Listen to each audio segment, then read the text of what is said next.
பாகிஸ்தான் தொடர்ந்து எல்லை மீறி வரம்பை மீறி வருகிறது. இதை அரசியல் செய்ய நாம் விரும்பவில்லை.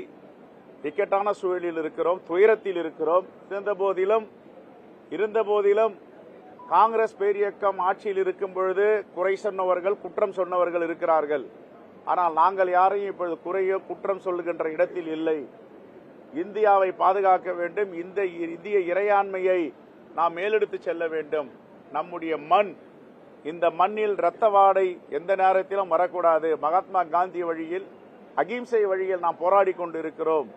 இருந்த போதிலும் அப்பொழுது குறை சொன்னவர்கள் நீங்கள் ஏன் குறை சொல்லவில்லை என்று கேட்கிறார்கள். நாங்கள் குறை சொல்வதற்கு இல்லை. காங்கிரஸ் பேரியக்கம் ஒன்றிணைந்து இந்த தேசத்தை பாதுகாக்க வேண்டும். அதுதான் எங்களுடைய பதிலாக இருக்கும்.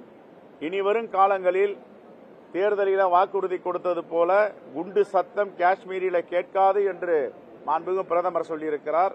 அதை நடைமுறைப்படுத்த வேண்டும், பிரகடனப்படுத்த வேண்டும், அதில் உறுதியாக இருக்க வேண்டும் என்பதுதான் எங்களுடைய ஹவா.